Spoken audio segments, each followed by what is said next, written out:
Hola seguidores. Bienvenidos a otra de las conversaciones en español sobre el trilema energético. Nuestros anfitriones, María Luisa y Ham, conversan hoy con Carlos Martín, CEO de Bluefloat, líder en energía eólica marina. Carlos trabajó en McKinsey, en EDP Renovables, y fue gerente general para Europa y Asia en Prosegur. ¿Quieres saber qué hace falta para que la eólica marina sea un apoyo en la transición? Escucha este episodio que no te defraudará. María Luisa, Ham, todo vuestro. Gracias, Teo. Bienvenido, Carlos, al podcast del Trilema Energético en Español. Muchísimas gracias por invitarnos.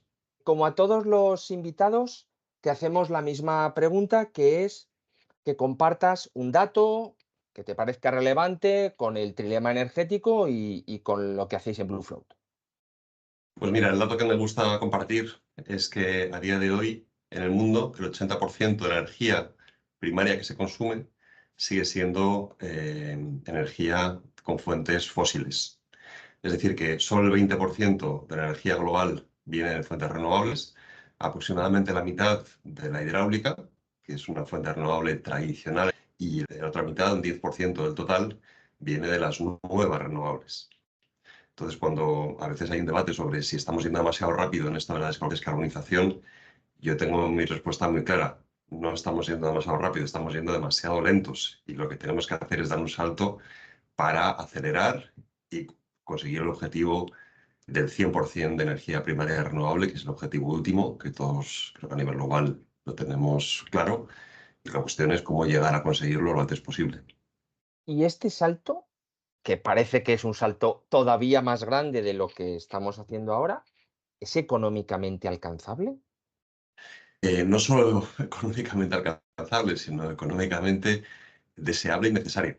Creo que todo el mundo está de acuerdo en que depender de una fuente que es no solo contaminante y con un impacto ambiental, pero sobre todo económico enorme a nivel de catástrofes naturales, desplazamiento de poblaciones, etcétera, sino agotable, es decir, las fuentes fósiles por definición se van a agotar, pues es un modelo insostenible.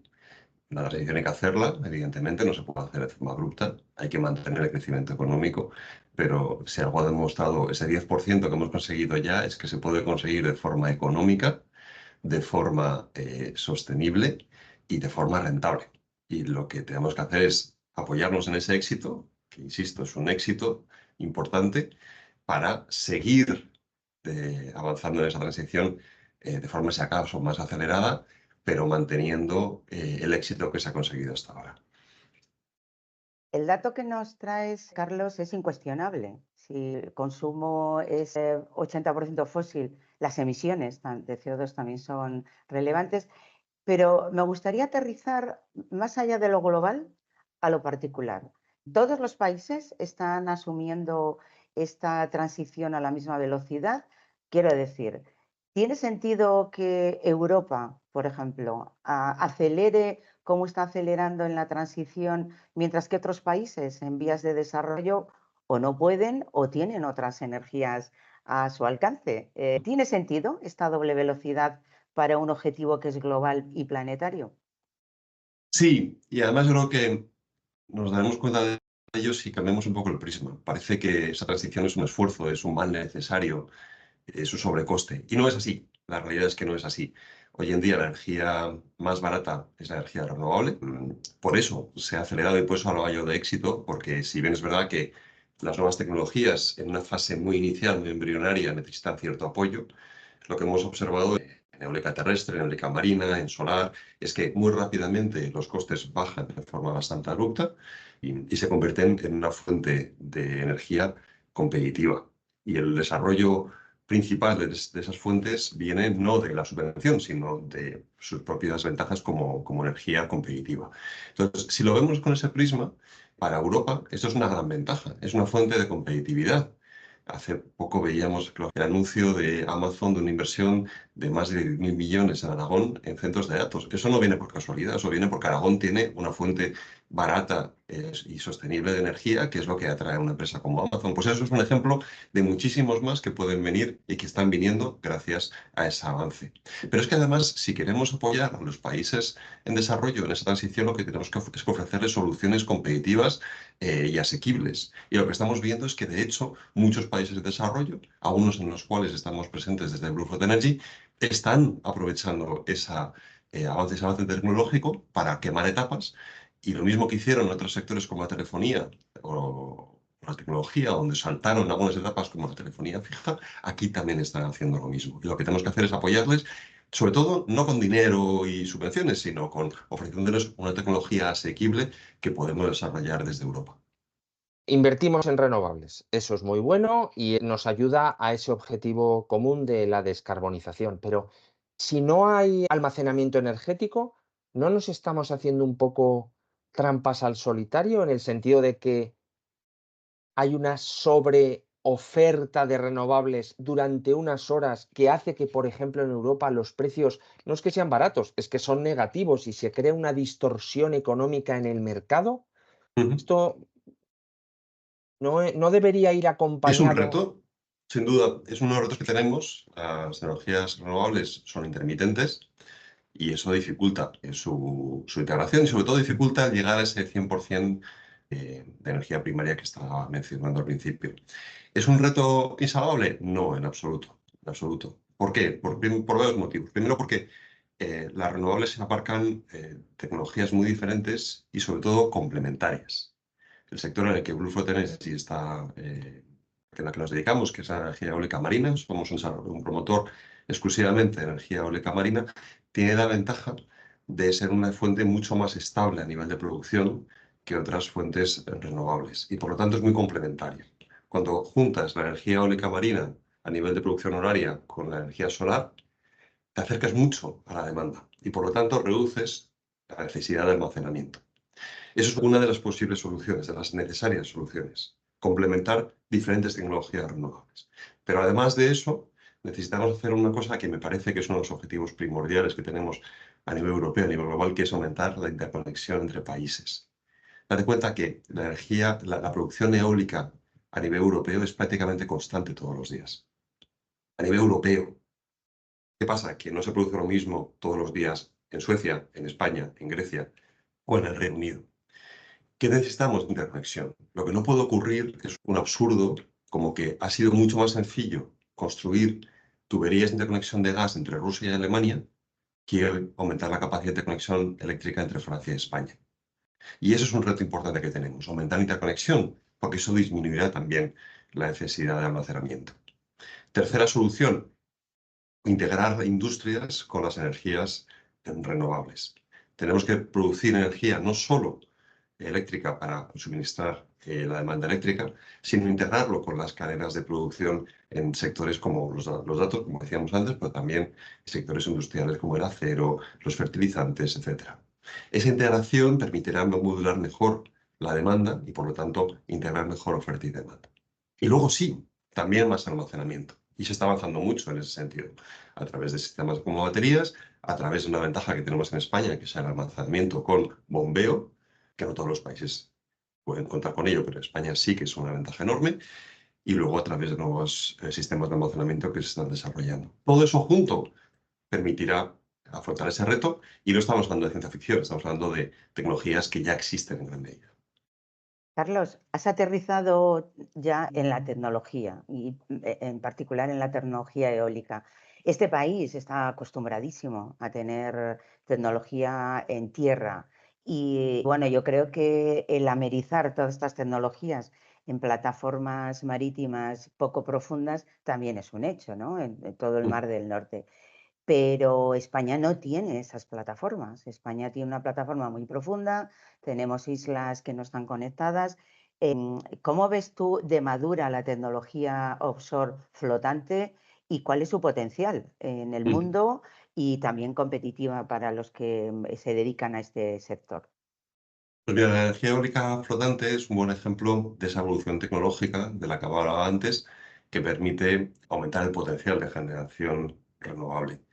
y empecé a trabajar en el sector flotante hace más de 10 años, cuando trabajaba en la empresa de renovables.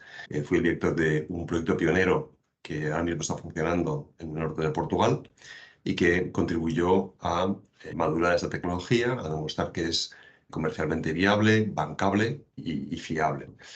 Y con el tiempo, pues lo que hemos observado es que, igual que otras tecnologías renovables, pero de cualquier otro sector, los costes, la curva de costes ha ido bajando y seguirá bajando. Y permite afrontar un reto que tenemos en España, pero que tenemos también en otros países, con un potencial y una necesidad de generación renovable incluso mayor, como puede ser Japón, la costa oeste de Estados Unidos, el resto del Mediterráneo, etcétera, que es la energía eólica marina en aguas más profundas, por encima de 60-70 metros. Esa tecnología ya es madura, yo diría que ya se puede decir que es madura. Hace poco tuvimos un concurso en Francia donde el resultado fue un precio de menos de 100 euros megavatio hora, bastante por debajo, y no es más que el comienzo. Esto seguirá bajando en costes a medida que más capacidad se vaya instalando. Con lo cual la tecnología está ahí. Esa no es la limitación. La limitación es la tecnología, la limitación no es el apetito de inversor. Existe apetito de inversor.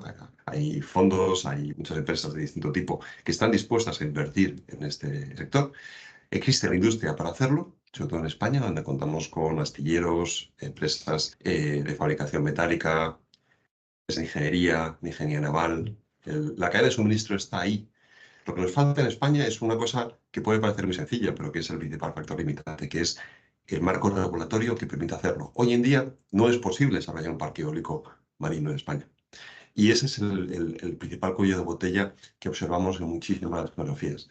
La administración tiene que ser motor, no puede ser el freno que nos impida desarrollar este tipo de parques. Y siempre hacemos un llamamiento, y desde que me vais a permitir que lo haga, para que la administración acelere el paso y nos permita al sector tener la posibilidad de desarrollar parques eólicos marinos.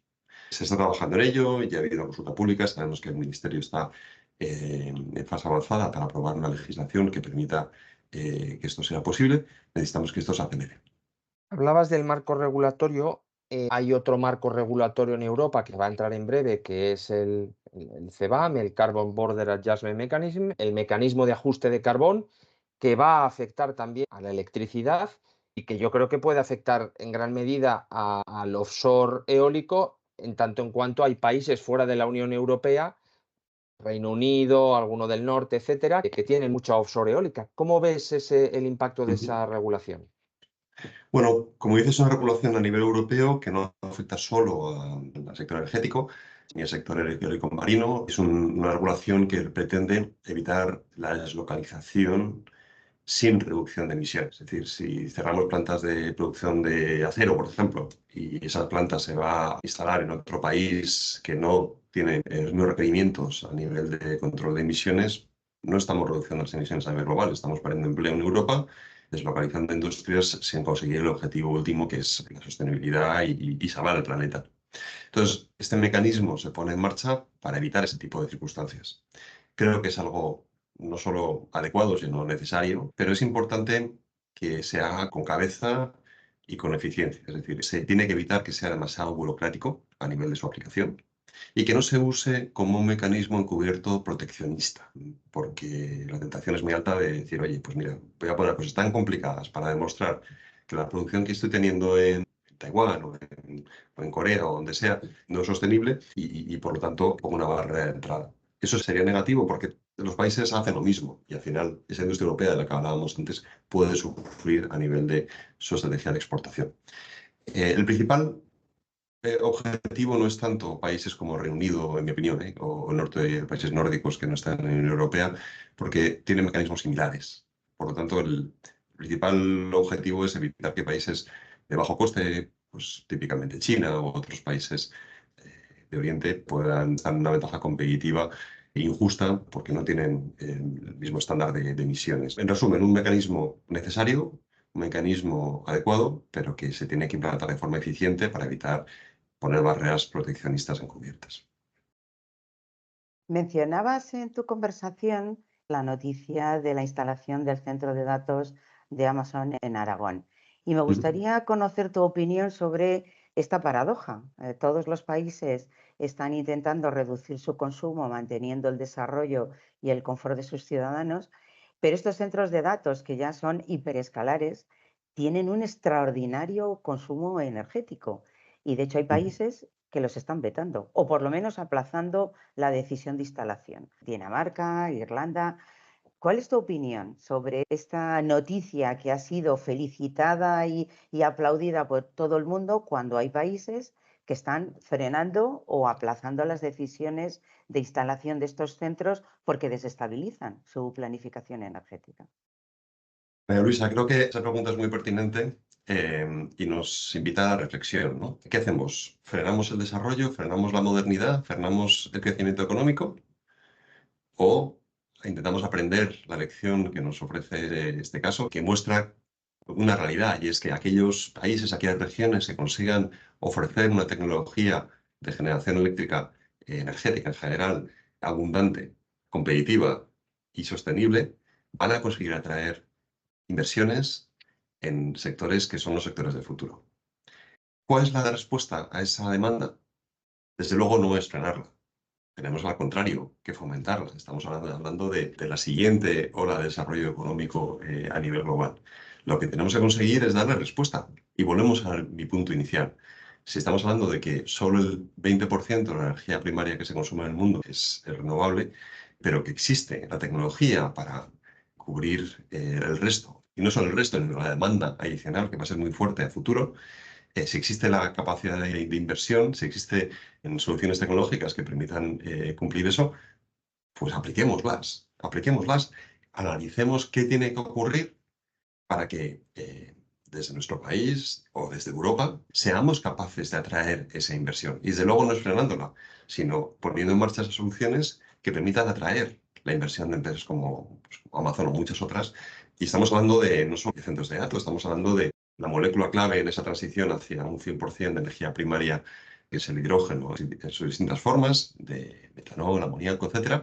Y estamos hablando de descarbonizar industrias tradicionales, como puede ser el acero o los fertilizantes, a través de esos vectores tecnológicos. Y todo ello ofrece un campo absolutamente enorme y casi interminable, diría yo. Pues aprovechémoslos, tengamos la visión, el arrojo de decir, oye, vamos a convertirnos en líderes mundiales en la generación eólica, bueno, eólica solar, para atraer esas industrias. Y esa oportunidad es una oportunidad absolutamente enorme, única en una generación, y la tenemos aquí delante, vamos a aprovecharla, ¿no? Fantástico. Carlos, muchísimas gracias. Antes de cerrar, nos gustaría hacerte la misma pregunta que le hacemos a todos nuestros invitados. Si le pudieras pedir a la lámpara de Aladino un deseo para desbloquear el trilema energético, ¿qué le pedirías? Pues aquí me vas a permitir hablar de mi libro. Goyeneche, como decía, es un promotor de energía eólica marina. La energía eólica marina, sobre todo la flotante, que es en lo que somos especialistas, porque también hacemos tecnología fija, está ahí, ya madurado, está disponible, y lo que le pedimos a los gobiernos, al gobierno español, pero a muchos otros a nivel global, estamos presentes en 10 países, en Europa y en Asia primordialmente, también en Colombia, es que pongan en marcha marco regulatorio que permita que esto ocurra.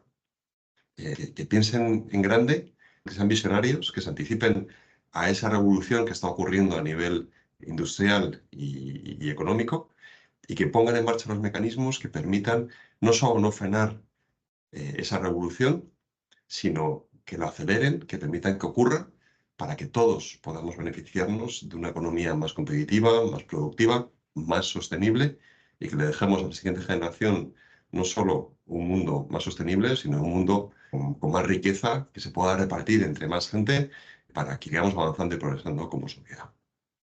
Estoy Fantástico. segura que Aladino te va a escuchar. No tenemos claro si tiene buena mano con el Ministerio para este marco regulador que planteas. Pero en cualquier caso, estos micrófonos están precisamente para recoger esas peticiones que vienen de los profesionales del mundo de las energías renovables. Muchísimas gracias, Carlos, por acompañarnos este rato y por trasladar tus opiniones, que estoy segura serán muy preciadas por los oyentes de este podcast. Gracias. Muchísimas gracias por escucharnos y encantado de estar aquí otra vez. Gracias. Gracias. Esperamos que os haya gustado. Prepárate, porque en el próximo episodio, María Luisa y Ham saltan a otro tema caliente como son los precios negativos de la electricidad, y conversarán con Nacho Cobo, consultor principal en Afri Management Consulting y un gran experto en el análisis de precios. Por eso asegúrate que nos sigues en LinkedIn, y suscríbete gratis al podcast en Spotify o en la plataforma de tu elección, Amazon, YouTube, iVoox o Apple. No te lo puedes perder.